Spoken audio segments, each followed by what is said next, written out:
Hello, lovely time hackers. I'm so excited. I love how, so if you're listening to the podcast, you can't see this, but Mary's face just lit up into an even bigger smile than usual. So I'm joined today by time hacker who is also becoming a time hacker coach, Mary, and such a powerful part um to our community. And I've loved watching your story evolve and watching you evolve and see you um take the work and apply it to all areas of your life. And I think you are such a powerhouse and such an example to so many in the community that I really want the wider community, the podcast listeners, to also get the opportunity to learn from you and hear from you. So thank you for being here.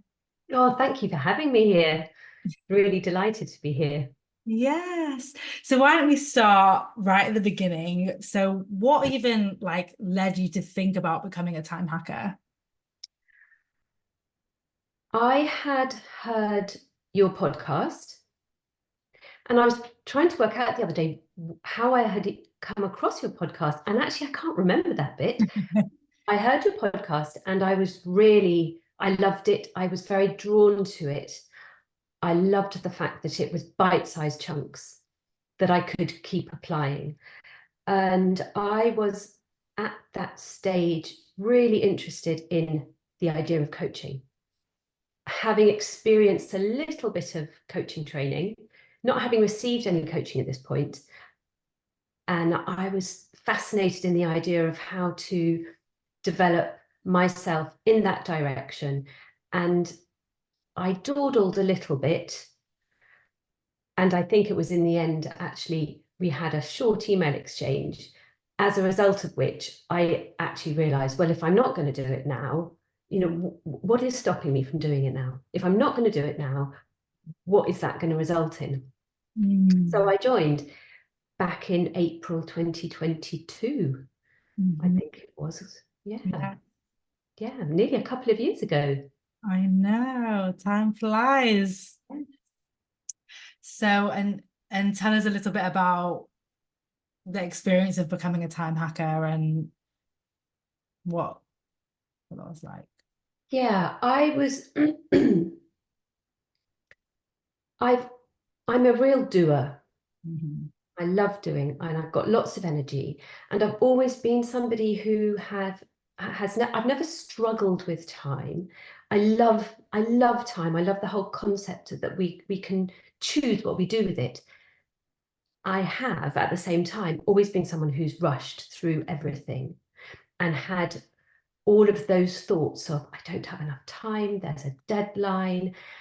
And what I was hearing in your podcast was actually there is a completely different approach to time. And that was really refreshing for me. So I entered the world of time hackers very much wanting to build on that and learn more about it. I was in a wonderful relationship um, with a man who was also a great doer. And so we spent an enormous amount of our time going off and taking photographs, walking around the forest. We'd go and have adventures. We did a lot, and I worked full time. And he had just retired, but he was still working. He was a musician and still teaching and leading choirs and conducting. So we had a really colourful life experience. Um, and into that, I joined Time Hackers, and just maybe 2 months after I joined Time Hackers, we found out that Max had advanced cancer. We discovered this really out of the blue. And we then discovered that his time was limited. We knew it was limited when we got the first diagnosis. Um, And then a few months down the line, we discovered that it was even more limited, and that we had another 3 to 6 months to expect to be able to enjoy time together. And that of some of that time would be when he was in decline. so that the nature of the time spent together might change.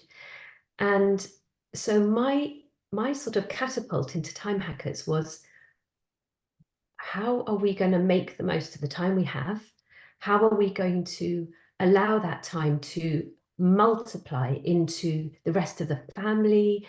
We have 2 young adult families, so there are 5 of our youngsters all wanting time with him, with us, with each other, and it was just a brilliant time to join Time Hackers, Mm, because I could bring everything I was learning about decision making, about things not taking time, about things taking as much time as I let them. I could let that infiltrate into our day-to-day existence and make decisions that were um, sort of eternal, would have an eternal effect, because what we do now, those people who live on carry that forever.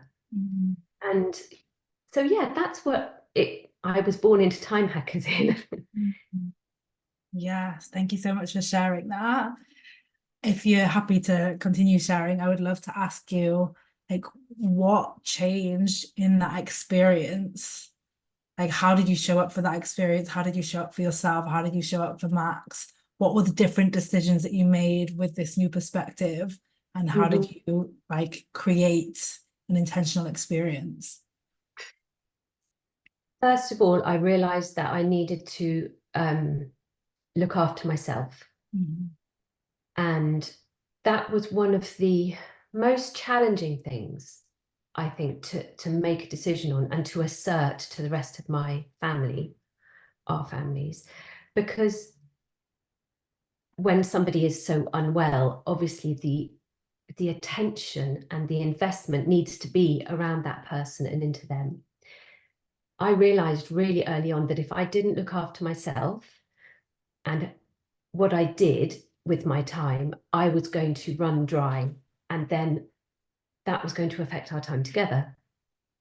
So it really didn't make sense on one level for me to know that he didn't have very much time left with me, but to also say, I'm now going to go off on my own and go for a walk for an hour, or I'm going to go and meet a friend for coffee. It I found that really hard to do because it felt uncomfortable. It felt uncomfortable to myself, almost like I was judging myself as being selfish for doing that. It it felt as though I was, yes, I was kind of judging myself on that, I guess. It felt unkind to say to him because I was denying him time with me. But actually, the more that we talked about it, and we talked about everything, he totally understood it. And that became a resource to both of us to have time. And he needed time on his own as well. Again, really uncomfortable for somebody to have to be reflecting in that stage of life. But it was really valuable. And so we would have time on our own, and then we would come back together and we would have considered a new take on something. And then we would go for a walk together and talk about it together. So it gave us a real engine house for how were we going to do the rest of our lives Mm, together, independently. We talked about my life afterwards, our lives together, our history. We didn't really leave any stone unturned.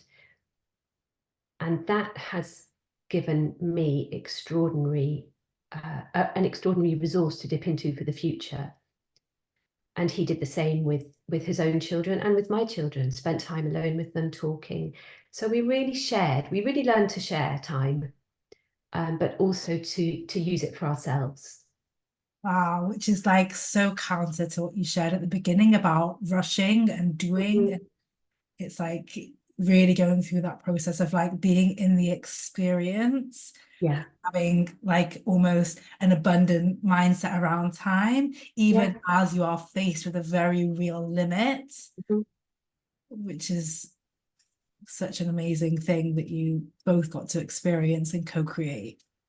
you used the word abundant, and it really did feel abundant. One of the things I've loved in time hackers is learning how to operate out of spaciousness Mm. and rather than scarcity.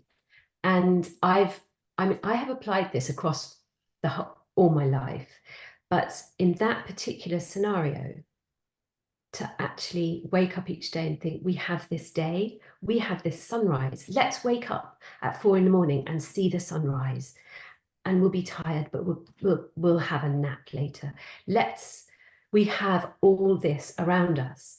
And we are both naturally positive people. And that was really helpful to live in spaciousness, to apply it.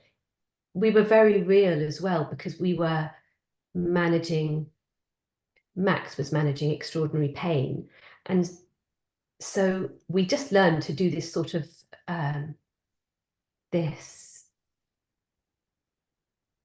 life of knowing that we have so much, having to accept that things aren't quite how we wanted them to be, but not letting that take over. So we decided to not live in scarcity. And I think that was probably our key decision in that period of time.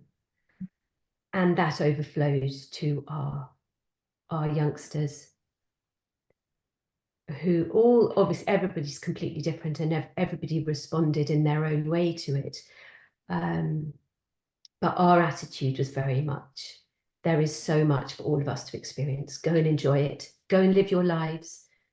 Tell us about it. We will gain from it. You don't have to be here all the time. There is time for everything and everyone, which was one of my mantras. Yes, I see you sharing that over and Yeah, over again in the group, and it's yeah. a gift to everyone in the community, because I think the way we're taught around time is this. I think this time scarcity is not an accident. Everyone listening to this experiences time scarcity because we're told it. We're told that we can't have it all. We're told that we should be able to do all the things, both of those, which contradict each other, by the way. We're told that areas of our lives compete, people in our lives compete, our health competes with our business or personal goals and relationship goals. And we're taught this like competitive nature within our own selves and our own lives, which of course leaves us feeling like there's not enough. Yeah, So powerful. yeah. So, There was also one of the really helpful things that I learned in Time Hackers was this idea that it's not one or the other, it's both. And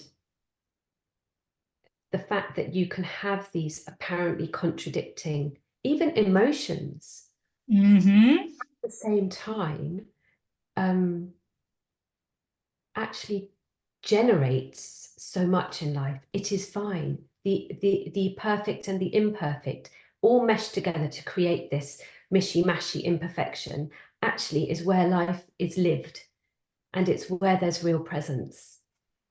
Absolutely. And what you're touching on there is so important, because when we separate out and allow ourselves to only feel one emotion, so let's say, for example, grief and joy, Mhm. and it's like if we're only allowed one, then the moment we notice the grief, we sit ourselves and stick ourselves down in the grief, and it takes away our ability to have joy. And exactly like you said, the reality is they're all there. It's a mishmash of emotions all day, every day. And they're like waves, right? Riding in, waving in and waving out and there, and we catch them and then we move on to the next wave. But I think a lot of what we're taught around our emotions keeps us so stagnant in them and helpless to them. Yeah, and that's a really good point. It's that feeling of helplessness is probably one of the most frightening Mm, feelings to experience, that we have, that there is nothing that we can do. And it's not true. mhm, There is always something that we can do. mhm. We are not helpless.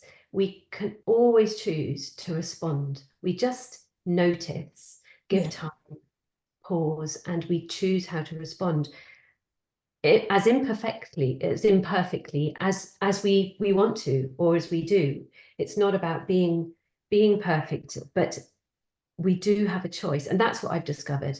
So we obviously focus very much on time.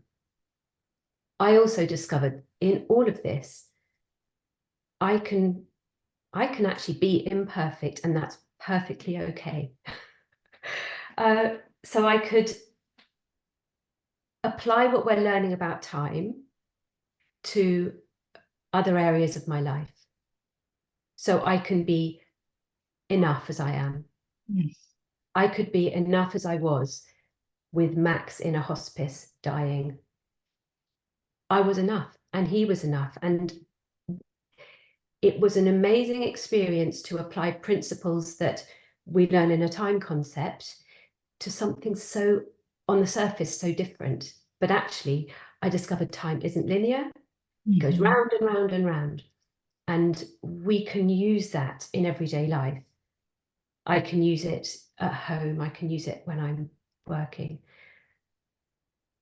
So my experience of being in Time Hackers produced so much benefit for me Mm. as a person going through a bereavement. I just, I was very surprised. I was very surprised, as were the people around me. I think my own children saw a confidence in me and an ability to trust myself, because I believed that what I was doing was a brilliant approach, which was living in sufficiency, and I would give that to them. Mm. And I think they've benefited from that. Yes. And you're absolutely right. It's like time is like the surface level problem that we like think I need help with my time. But you just said self-trust. And someone asked me recently, what do you help people with and what do you really help people with? And I said, I help people with time, but I really help them with self-trust. That's the real thing. And I think the time industry, the time rules all pull us away. So we become like a student or an employee. But actually, the one thing, the one core thing that I see in your evolution in Time Hackers, in my own evolution, and in the space is this like slow detachment from whatever norms and rules and societal expectations there are, leaning into like, what is my way? Like, what Mhm. do I want this time to look like? What are the decisions that I want to make for me? Yeah. Um, so I love that you shared that. And it also makes me think of, I will always remember you spoke about time not being linear. And do you remember the first time you created a diagram in Time Yes. Hackers? It was so good and it was so fun. So for everyone listening, what Mary did was created a visual for her week that was based off of like nothing I'd seen ever before. It was so from you and so for you. It's like you created in this like beautiful visual how you wanted to reflect your week. You literally created a tool that would support you. It was just so powerful to see. Can you share a little bit about that if you remember what I'm speaking about? Yeah, I do. I remember it entirely. My my brain thinks visually, and if I have something to refer to, it can light me up and inspire me. And this was to do with the different areas of my life that I was giving particular time to. It was everything that we've been talking about, actually. And so I love using color and I love using different shapes. And I will sometimes wake up in the night and have an idea, and then there's always a lesson for me that comes from it. Or I I might find myself in a situation where I can feel discomfort, something's happening, and I'm thinking, I don't know, what am I doing here? I need to pause, and that visual will come to mind. I use that tool in loads of ways. I have all sorts of different visuals. Um, I find them really useful, and that one was on the back of a scruffy old bit of file paper, I think. Mhm. But they come they come in all shapes and sizes around me. So for me, that works really well. It's a reminder. It's a sort of landing place, a bit of an anchor, just when I just need that. Oh, what am I doing? Yeah, I know. That's where it comes from. And it just ignites something in me in the same way that maybe a bit of wording could, or a poem or something like that. But it brings me back to what this was all about. Oh yeah, that's where it sits. That's where I spend my time. That's my priority. And everything else falls away and the important things resonate again. Yes, yes. Because I think living in the day to day, there's so many things that want our attention and a position to us as urgent and super important that aren't. And I love what you've spoken about, like there's an anchoring tool. And for anyone listening, you don't have to be a creative designer to do this. I'm actually sat across from, I've got like uh, it says dance that I've written around it, and then around it it's got like all the things like joy, love, awakening, confidence, connection, all the things that I get from it. And it's really not fancy in any way, but it is just like an anchoring of like me connecting to me. And so I just really encourage you, like Mary shared, it could be a word, it could be a poem, it could be an image someone else has created. What I love is the way we are speaking about this tool versus the way we speak about like a calendar. Yes, yes. Right? Because this is organic. This is something that flows and changes and evolves. So I might find myself in a situation that's similar to the one I was in before, that I've made some kind of visual around that has helped, but I might develop that, Mhm. which is something that happened lately. I made one, I created a visual, and actually I added a whole section to it afterwards, just made the whole thing much bigger. And I'm not I'm not an artist. I love messing around with my hands and with colors and creating things, but I'm not an artist. And as you say, you don't have to be, but it is something that comes from the inside that's organic. And that has more impact in me and on my life. I can spend 5 minutes doing that. Mhm. And that will have more impact for the next few weeks or maybe years to come than I could pour over calendars and diaries and other forms that for me don't work so well. So that was a really good realization. It's for me like it's like simplifying me Yeah. and how I use my time and where I get my inspiration and energy from. Sometimes it's instant. Yes. Yes.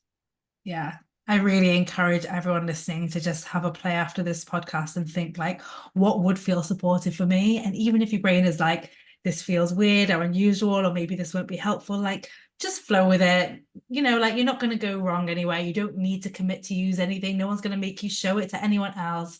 But it's just kind of a fun. I think it leans back into that self-trust narrative where we are creating what feels supportive to us instead of, you know, I call it the mass marketization of time and time tools, where we're like, these are the three things that everyone says I should be able to do and I should be able to follow. And by the way, if calendaring really works for you and you love it, we are big fans of that too. Like, we're so happy for you to do what works for you. I just definitely wanted to bring that up because it was so unique. I also loved how well received it was in the community. I feel like there was so much support and so much rallying around it. And I feel like it was such a gift to the community that I definitely wanted to give it to our podcast listeners too. Yeah, lovely. The other thing that you mentioned is the community, because the community has become such a big part of my life. And it's an enormous resource. There's a lot of learning, there's a lot of where really we see minds changing, and we learn from each other's coaching. We have our own coaching. We have access to coaching all the time, written. We can write into the community, and I have found that really inspirational.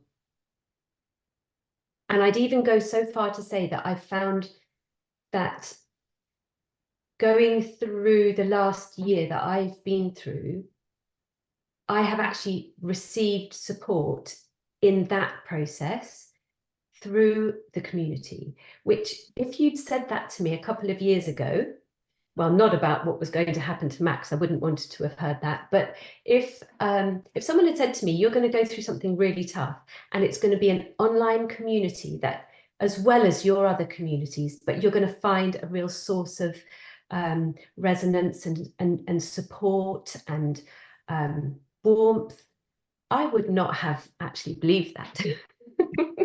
And That's here true. I am. I love my Tuesday afternoons where we have our group coaching. I love it. Mhm. It's a time of the week I prioritize and I look forward to. I remember once actually from the hospital car park, even Mhm. getting on a call on my phone and having some coaching. I think it may have been from you, Vicky. And I couldn't make it all work properly. It didn't matter. You were so relaxed about it. And I got my coaching finished up. I think it was in the dark, went back into the hospital. And it was that it had become that important to me at that stage. I found it very supportive coaching. Mhm. And I don't even know what I was being coached on. Yes. There's that Mary Angelou quote, we don't remember what people say, but we remember how they made us feel. And to me, that sums up. I mean, obviously, we care about the quality of coaching. You're in our coach training program now. You can see, it's really our mission to build the best coaches, and not build, co-create, I will say. But really, we care about high quality coaching. But the you're absolutely right. When I decided to build a community, the most important thing is a place that people genuinely belong, where they feel safe, where they feel supported, where they can show up as they are, where they can feel held. And so I really appreciate you sharing that. And I think I do, you hearing that from you, I do think it's very present in our community. It's a very warm, welcoming, supportive, generous community. It is that, and again, I was just trying to remind myself exactly what the quote was, and I can't actually remember, which is a shame. But it's all about the the impact, not necessarily the words, Mm-hmm. and the impact that the coaching community, the whole community has in Time Hackers is one of richness. Mm-hmm. There is an enriching that comes through it. Um, And I think that is evident as well because people show up. People Mm-hmm. show up again and again, and we have this amazing opportunity to experience challenges. Mm-hmm. And that's again, I've learned a lot through the Date Your Goal challenge, a number of different challenges. So we're learning constantly. It's an environment of growth as well as support. If people want to grow, that's a space where you can grow just by showing up, belonging, choosing to belong, deciding that you're not. I did observe a little bit at the very beginning. And then one day I just thought, right, I've observed now, I've done with that. I'm joining, I'm showing up as though this is a family and I'm a member. Wow. Yeah, very powerful. That is so powerful. And I love that you shared that you decided to observe first, because also for anyone, like whatever feels safe for you, there is no wrong way to come in and join. And what I do love, the advantage that people have now that you didn't when you joined, but obviously you've had since, is now when they join, they get 3 one-to-one sessions, which I think has the benefit of firstly getting support immediately on why you joined, but secondly, you have 1 or 3 familiar faces in the community because all our coaches are in the community still showing up and doing the work. And I love what you said. My husband actually said it to me. He's like, wow, like how long do people like actively engage in the community? I'm like, years. What? Like we still have people active that joined like day one. And he's like, wow, that's really telling. Um, Now again, if you're listening and you're in the community and you're like, oh, I'm not active, like no one's measuring your activity. It's what's supportive for you. But I do think it does speak to the quality of the community, the quality of the coaching, and the fact that I do think our experience of time is constantly evolving. Um, and that's why I wanted to make it a lifetime access, because we change job, we change careers, we change everything changes all at once, and sometimes not all at once, but It's always evolving. We're always evolving. And I think it's ongoing work, even for me. Yeah. Is there anything else that you want to share with the people that um, I've not asked? I have had some one-to-one coaching, Mm. and I have found that really fascinating to be coached for 20 minutes. Mhm. Um, and I would recommend it to anybody. It's a very, very wonderful container for bringing something and having absolute focus in a one-to-one setting. So that definitely, I gifted that to myself recently as well. I gifted more of it to myself um, around my birthday. I thought, that is something I can give myself. And again, the effects of that go on and on. Yeah. So I wanted to mention that. I also recently gifted myself a package. Like Okay. I get coached from our coaches. Um, and I think it was interesting when I first did it, they were quite surprised and people were like, oh no, you've scheduled a call. What's wrong? I was like, nothing's wrong. I want to get coached. And I genuinely think, like I say, we're always in this work, right? Like I don't want anyone listening to this podcast to create a kind of hierarchy or this like perfectionism of like one day I'll have time all figured out and I'll always spend every minute optimized. You're gonna keep being human, and that's I always say my favorite thing about you. So we don't want to eliminate our humanity through this work and our like what you said about our imperfections. Um, Yeah. it's not about ironing them all out to make them perfect. I think it's about loving and accepting our imperfections, going And in. that makes us human, and it brings people together so well because we're all human. And I don't want to be with someone who is perfect. I don't want to be around people because I just feel awful about myself. If we're constantly surrounded by perfect, it doesn't exist. It Yeah, simply doesn't exist. yeah. And within that, uh, being imperfect and being human, one of the other things I've really learned in Time Hackers is about the value of resting, Hmm. which is such an important part of who you are, obviously, and what you talk about. And I think I've thought I've rested in my life when I was rushing around, and I I I don't think I was resting. I think I was just distracting myself with something else, but being very very drained after doing that. But discovering that so many different things are restful and prioritizing that and working out what is rest for me, what is going slow, what does that look like for me? At the moment, tomorrow I'm moving house, and I've been working out what is restful for me, what is valuable to me, how do I want my day to be shaped? In 5 years' time, when I look back at this house move, what do I want to see in my day? Where were my values? And rest has come really high in that, particularly at the moment for me, because I think it's changed over the months for me what rest looks like. At the moment, that is looking like having a nap quite often. After lunch, I just go and have a half-hour nap, and I come back just very strengthened, walking. And I'm not a really big television viewer, but watching a Netflix series switches my mind off my move details. And Mm. that has been really helpful for me to learn that rest changes over time as well. What to me is rest at one time may not be in a year's time. The way I rest now is different to the way Max and I rested before he died.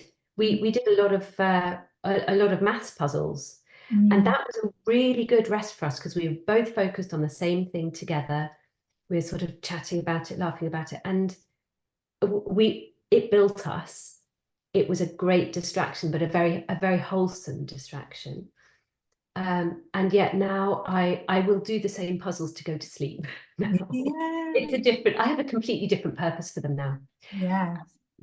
Yeah, so that's been a big thing for me as historically a very busy, rushing around person, learning what very high quality rest looks like for me. Yes, and it's so important what you shared about allowing it to evolve with us, because otherwise we can end up just like we do with the calendar, making decisions on a Monday for a Friday. We end up getting frustrated with the decisions that we made 6 months ago that aren't producing the same results, instead of just using that data to adapt the tools that we have, exactly as you've shared. So lovely. Thank you so much for sharing. And I I'm so grateful for you for being here and for sharing so vulnerably and for being in the community and for contributing and for continuing as a time hacker coach. So some of you listening might get to get coached by Mary one day as a time hacker, but also I want you to share about your own business. Right before you do, is there anything that you just want to say to anyone who's like on the line thinking like, yeah, maybe I'll join one day, or anything like that? If anybody's thinking that they might one day join, I would ask the question, really, what are you waiting for? How are you going to know in 3 months' time any more than you know now about making that decision and actually committing to it? And I would also say that I cannot possibly see how anybody could regret it unless they choose not to show up. But I would encourage anybody who's thinking about it to make that step. It's a very, very simple step to make. Oh, thank you. And so you have been going public with your business. I have, yes. And this, I think this podcast interview landed at the exact perfect time. It has. Yeah. Crazy. I would love for you to share about your work. Oh, thank you. So I'm a coach, I'm a life coach, and I coach around grief and growth, all areas. Grief affects all of us in different ways. I'm very happy to talk about all the big emotions, and I'm very happy to talk, I'm very comfortable would be a better word to use, to talk about death and difficult subjects. So I now have I have a website, and I am available to coach. I also am starting in March, April, May, doing either woodland or coastal walking and coaching sessions in the south of England. So I'm just speaking to a very small area there, I'm afraid. But yes, so I'm at www.marytalbot.com, and it's Mary Talbot Coaching. Yes, and we will have those links in the show notes. I think it's such a powerful resource, and such an important conversation and such valuable support, and just seeing you navigate yourself through the experience. And also, one of the things is so openly sharing about it as you go through it, so openly seeking support. I think it's one of these areas where just because we've always done it alone doesn't mean it's better to do it alone. It's actually better to do it in a way where you just feel better, whatever that might be. And that could be to do it alone, but also it could be to be held and be supported. Yeah, the support can be amazing. Yeah, exactly. Thank you so much for having me here in this space, Vicky. Thank you for being here. Thank you for sharing your wisdom and experience. And thank you to everyone for listening. If you do want to become a time hacker, then we will leave the link for that in the show notes too, as well as for the one-to-one coaching. All right, we'll catch you next week. Bye.